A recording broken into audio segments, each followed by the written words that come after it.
Hai, apa kabar semuanya? Semoga kabar Anda baik-baik saja. Terima kasih karena sudah memberikan support dan juga kesetiaan Anda untuk membangun channel Codot Film. Yuk kita lanjutkan alur ceritanya, sambil siapin kopi dan cemilan, setting suara volume full. Gasken, Gao Jianli mengguncang teleponnya. Jika Anda tidak pergi dalam 5 menit, saya akan mengirim pesan ke semua reporter di buku alamat telepon ini, mengatakan bahwa Presiden Asosiasi Pemburu Negara R sedang berlutut di depan saya dan memohon belas kasihan. Jika Anda merasa bahwa bom yang tidak tahu kapan akan meledak ini membuat hati Anda bergetar, maka biarlah meledak sekarang. Ini bukan ancaman, tapi pemberitahuan. Bagaimana bisa? Matsumoto menggigit bibir bawahnya dengan erat. Gao Jianli bukanlah seseorang yang akan tertipu oleh kehangatan. Baru pada saat itulah Matsumoto menyadari bahwa upaya terakhirnya untuk melepaskan harga dirinya hanyalah kesia-siaan. Matsumoto berdiri lemah. Gao Jianli meletakkan teleponnya. Melihat Matsumoto yang bergoyang, Gao Jianli berkata perlahan. Pergi dan terima kasih Seong Jinwoo. Mata Gao Jianli bersinar seperti binatang buas. Jika pemburu kita terluka bukan karena semut dan monster itu, tapi karena pemburumu, kamu tidak akan bisa keluar dari sini sekarang. Matsumoto mengambil koper dengan tangan gemetar, dan dia meninggalkan H Country Hunter Association seolah melarikan diri. Dari penampilannya saat ini, dia tidak bisa melihat keagungan saat pertama kali datang ke negara haji. Quote, telepon 1. Gao Jianli, yang dalam suasana hati yang sangat nyaman, berbaring di sandaran sofa. Namun, dia tidak berniat berhenti di situ. Tidaklah berlebihan untuk mengatakan bahwa sumber kehidupan Asosiasi Pemburu Negara R ada di tangan mereka sendiri. 039. Jika Anda melakukan kejahatan, Anda akan dihukum. 039. Gao Jianli telah menjadi orang dengan keluhan dan keluhan yang jelas sejak awal. Pada saat ini, telepon di atas meja tiba-tiba berdering. 039. Hah? 039. Gao Jianli menekan tombol jawab, dan suara yang sangat cemas datang dari penerima. Apa? Ada portal di tengah jalan? Dan itu adalah portal tingkat B yang tidak bisa ditangani oleh pemburu biasa? Di mana tepatnya? Solusi terbaik adalah menghubungi guild yang lebih besar dan membiarkan mereka menanganinya. Tetapi, 039, tunggu sebentar. 039. Gao Jianli mendengarkan laporan bawahannya, ekspresinya berangsur-angsur menjadi halus. 039. Apakah persekutuan pemburu Cheng Jinwoo dekat sana? 039. Jalan tiba-tiba diblokir. Seong Jinwoo duduk di mobil yang berhenti dan melamun. 039, Bibi pasti melihat sesuatu. 039. Nyonya Chino. Wanita yang telah melakukan kontak dengan pemburu yang tak terhitung jumlahnya terlalu takut untuk menatap matanya. Apa yang dia lihat? Jejak sistem? Meskipun sistem akan membuat beberapa tuntutan yang sulit, mereka jauh dari menakutkan. 039. Bagi saya, itu adalah penolong terbaik daripada rasa takut. 039. Tapi apa yang akan terlihat di mata orang lain? Wakil direktur juga bertanya pada dirinya sendiri, bisakah saya menghubungi Anda lain kali? Tetapi, saat wakil kepala mengucapkan kata-kata ini, Nyonya Sino yang berdiri di belakangnya sedikit gemetar. Bahkan jika dia menyetujui permintaan ini, Madam Sino harus menghindarinya. Karena saat itu, dia mengungkapkan penolakan di sekujur tubuhnya. Intuisi Cheng Jinwoo memberitahunya bahwa kemampuannya mungkin tidak bekerja padanya. Ada terlalu banyak perbedaan antara saya dan pemburu lainnya. 039, maka seharusnya tidak perlu membuang waktu lagi. 039.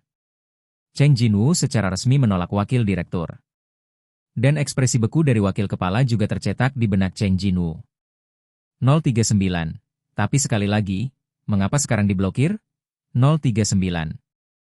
Cheng Jinwoo mengerutkan kening di jalan yang padat. Jadi masih nyaman untuk naik kereta bawah tanah. Cheng Jinwoo berpikir, mungkin tadi ada kecelakaan. Dengungan-dengungan 1. Ponsel yang masih mengisi daya tiba-tiba bergetar. Cheng Jinwoo melihat ID penelepon. Presiden?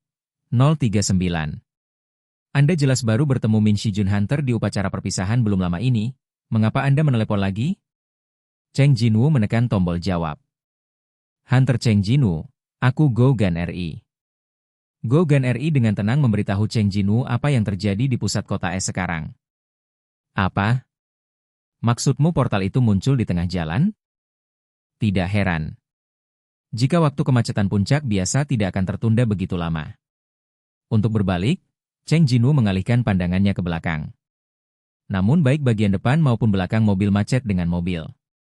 Dia terjebak di tengah lalu lintas. Cheng Jinwoo menggelengkan kepalanya dan melihat ke depan lagi. Hanya pada saat ini, kemarahan yang disebabkan oleh kemacetan lalu lintas langsung tersapu oleh suara dari penerima. Menurut hasil deteksi staf kami, itu seharusnya portal kelas B. Bisakah Hunter Cheng Jinwoo membantu dengan ini? Apa? Cheng Jinwoo menahan senyumnya dengan susah payah setelah mendengar kata-kata ini. Banyak warga ketakutan, dan mereka tidak bisa begitu bahagia. Cheng Jinwoo berdeham dan bertanya. Bisakah saya masuk tanpa izin serangan? Haha, Hunter Cheng, siapa yang mengeluarkan lisensi Hunter? Asosiasi Pemburu. Lalu siapa aku? Mendengar beberapa pertanyaan lucu dari pihak lain, Cheng Jinwoo menjawab sambil tersenyum. Presiden Asosiasi Pemburu. Haha. Jadi kamu tidak perlu khawatir, pergi saja. Quote, kalau begitu saya akan menyetir, tidak, terima kasih. Cheng Jinwoo mengepalkan tinjunya. Lalu dia keluar dari mobil. Dia mengikuti arah kekuatan sihir yang mengalir dari portal. Lagi pula, mobil itu diblokir di tengah oleh kendaraan di depan, belakang, kiri, dan kanan, jadi tidak perlu lewat. Itu benar, lubang hitam yang kamu lihat sekarang muncul di pusat kota hari ini. Menurut sumber yang dapat dipercaya, ini adalah portal level B yang membutuhkan intervensi dari guild besar. Para wartawan tidak tahu kapan mereka juga mendekati portal, dan staf asosiasi serta polisi bekerja keras untuk mengontrol tempat kejadian. 039, nah 039. Ketika Cheng Jinwoo melewati reporter yang tak terhitung jumlahnya dan berjalan menuju portal, seorang anggota staf wanita yang terlihat lebih mampu berdiri di depannya sendirian. Quote, tunggu sebentar. Siapa kamu? Staf wanita mendorong dada Cheng Jinwoo dan berkata dengan keras. Kamu tidak bisa masuk dan keluar di sini sesuka hati. Tapi tidak peduli seberapa keras dia mencoba, Cheng Jinwoo di depannya tidak bergerak. Baru kemudian dia menyadari bahwa orang yang berdiri di depannya ternyata adalah seorang pemburu, dan seorang pemburu senior pada saat itu. Apakah kamu seorang pemburu? Cheng Jinwoo mengeluarkan kartu identitasnya. Mata pegawai wanita itu membelalak. 039S, kelas S? Cheng Jinwoo, 039. Dengan kata lain, orang ini berperang melawan semut di Pulau Qizhou. Setelah memastikan identitas Cheng Jinwoo, karyawan wanita itu dengan cepat mengangkat pandangannya. Karena berbeda dengan yang dia lihat di TV, staf wanita tidak mengenalinya sebagai pemburu peringkat S. Tapi ada juga banyak orang dengan penglihatan luar biasa di tengah keramaian. Oke. Apakah orang itu? Ini Seong Jinwoo. Seharusnya Cheng Jinwoo yang menangani portal ini secara langsung. Orang-orang yang kesal dengan kemacetan menjadi senang setelah melihat Seong Jinwoo. Bahkan ada beberapa orang yang bersorak serempak.